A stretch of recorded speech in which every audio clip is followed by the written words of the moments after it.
случи. Другия казва, дай да звъним на пастора. Третия казва, не се моли. Аз казвам, ще се случи. Ще стане, няма да звъниш на никой, ще се моля, аз се даже. Няма проблем, ще се моля.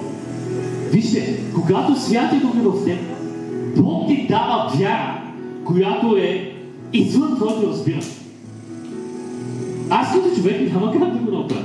Аз като човек дори няма как да вярвам някой да се изцелява. Няма как. Но когато Святия Дух живее в мен, аз виждам през неговите очи.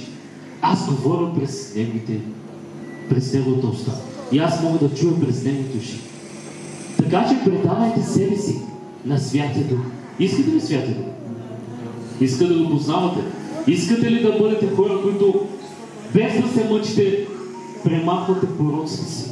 Аз също имам пророци. И аз идвам от света, не идвам от някой друг. Аз също имах пророци. И вие имате слабости, знам. Без да ми кажете, знам какви слабости дори имате сега. Знам с какво се борите в ума ви. Знам, че Святия да ти говори. Амин. Знам, че има нещо, с което се борите постоянно. Но не е нужда да се борите. Не е нужда. Исус е победил на кръста. Но когато Той е победил, Той те е направил да бъдеш повече от победител. Той казва, ето давам ти тази победа на теб. Знаете ли колко е добре да знаеш истината? Всеки от нас знае истината. Сега ако кажа да не крадеш оттам, ще кажеш, това е истина, който говориш. Да не правиш това е истина, който говориш. Всеки един от нас знае истината, така ли? Но нямате сила да живеете истината. Защо? Някога аз съм човек.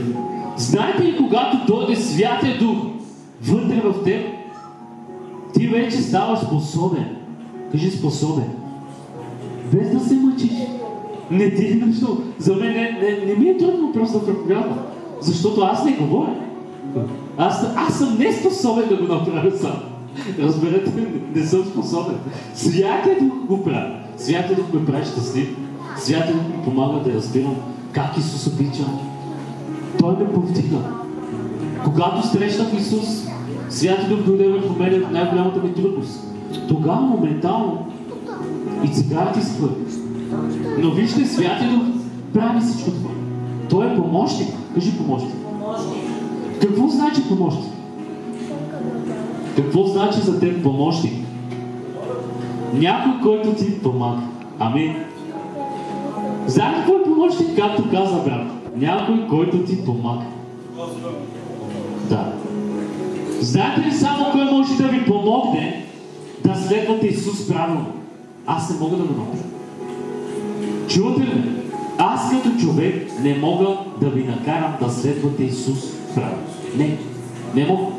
Не съм способен да го направя. Но Святия Дух може. Когато вие му позволите, когато му дадете право, когато го поканите в живота ви, когато го приемете, Святия Дух се приема. Кажи, приема се. Святия Дух се приема даром, чрез изкуплението в Исус. Святия Дух никой не може да заслужи от нас, Святия Дух. Святия Дух е много свят. Но Той дойде заради жертвата и кръвта на Господа. Някои хора мислят, че когато, примерно, много се молят, ще се моля сега и ще правя това, ще видите всяка уста. Идва някакъв проблем в живота и тогава много се молят. Тогава стават духовни. Стават супермен, без крила. Когато има проблем, тогава много се молят. Но когато, примерно, няма никакъв проблем, си ги пълня ръкия за слава Божия тук, да пив, да няма никакви. Чуйте ме, въпросът е да следвате Исус по правилен начин.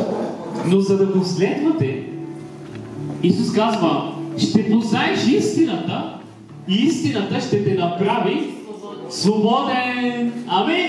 Вие ще се трябва да кажа, знаете стиха. Истината ще те направи свободен. Така, Господи, мислях си, Боже, какво е това нещо сега? Какво искаш да ме говориш? Истината ще ме направи свободен. Какво означава свободен? За теб какво е свободен?